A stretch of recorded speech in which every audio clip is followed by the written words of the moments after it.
and the nurturing for each of those initiatives so that they don't distract each other. And especially if you have a set of clients who are already paying you, there's always a natural tendency to the daily whirlwind goes and mostly satisfying them. Okay. Before you had your first customer, this thing, do you have a product? But once you have a product and then you have maybe 100 customers, then it becomes how do I just do the minimum I can for them and get my next 100, and that's a challenge.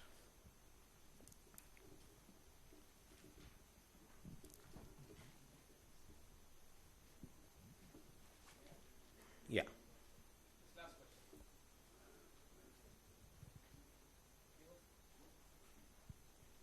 There. Yes.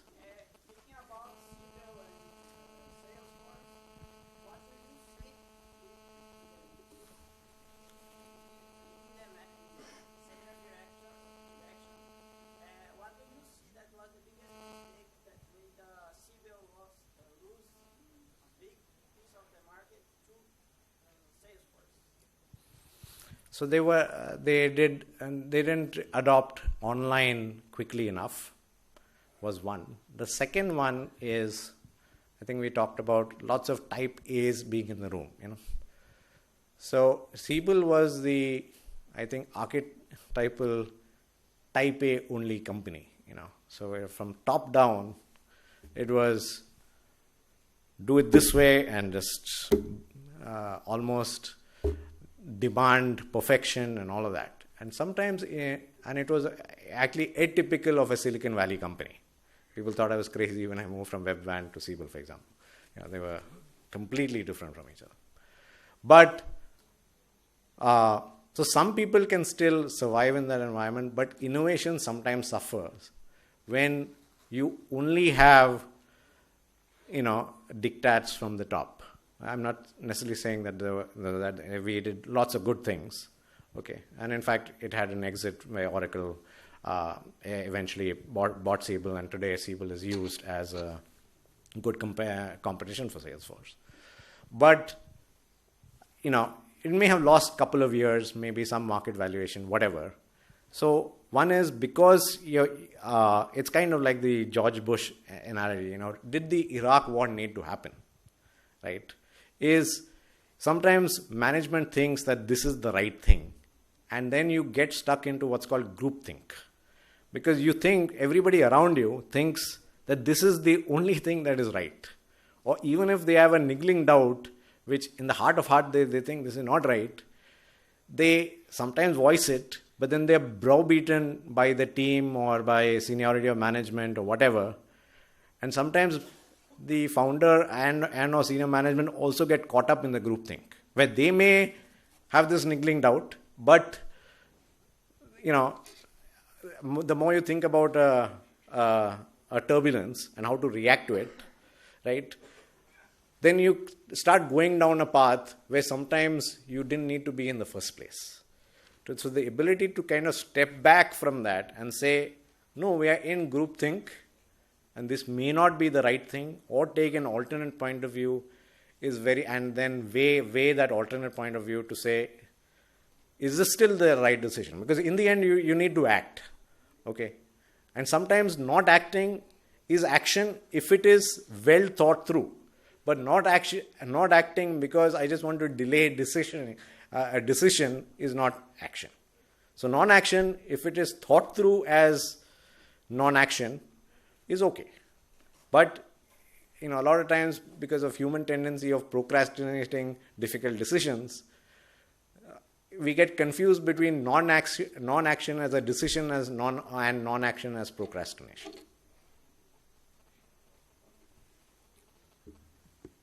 Good morning, sir. Yeah. Sir, you said about that you should be calm, keep and calm in the turbulent situations.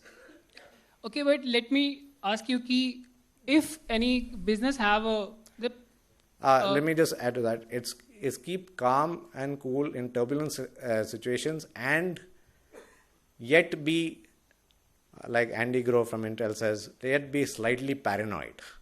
Okay, so So, and it seems a paradox. By calm, it means you still need to be calm in thought and action. Paranoid means you need to worry about, okay, what is your competition doing? What is going to change? If you're not doing that, then you're too complacent. Okay, so don't mistake calmness for complacency. No, sir. But I just want to ask you, if let me ask you, if in business, the people are leaving your company, and the other angel investors also, they are not investing this time because you have the company is not good reputation, do not have good reputation in market. Then and investors are also not interested in your company. Then how in that situation a people can be cool and keep? It's not possible, I think. So how can you react in that situation? So I'll give you an example of web-van. Okay, we were I think still a great idea, delivering good consumer service to people who are very busy, moms and dads, right? Mostly many families over there have very little time because there's double income families, kids at home. So saving time is a consumer need. Delivering, eliminating a thing of going to the grocery store, saving an hour a week for you there's a consumer need, right? So just coming back to the question I started saying, was how you keep calm when you're investor. Yeah. So we were able to convince investors and all of that, but then initially they said just get 3,000 consumers a day. That was the metric. We got there. Okay, about a year and a half into launch, we got to 3,000 consumers a day, shipping products at revenues 50% more than was expected in the business plan. Okay, so that was the first metric. But the metric was not good enough, because the metric was, are you making money while you're doing it? Because the logistics of delivery was too expensive. So really getting to the metric of trucks and vans and salaries of these truck drivers, all of that, until you get that logistics right, you don't have business, right? So keeping, and so then you start having negative press that you're not giving value back to this thing. So in turbulent times, then realizing what is wrong early, right? Sometimes you have to take a bold bet, but you have to take a bold bet with reality. Okay, so for example, if instead of 3,000 orders a day, you make 8,000 orders a day, maybe it's still a great business. But then that's the reality check, which sometimes senior management is not able to take feedback back from the guy on the floor, saying, no, 8,000 not going to happen right now. You might actually have that information within your team, okay, or what is wrong, but you got to listen for it. And you have to encourage the person on the floor. By person on the floor, I mean everybody. Sometimes it may be your client, maybe your partner, maybe sometimes your spouse who's not involved. Okay, because sometimes the person looking from the outside may be able to give you as an entrepreneur a different perspective. So sometimes they may or may not be negative depending on the spouse you have, but the ability to filter that as an entrepreneur is very, very important.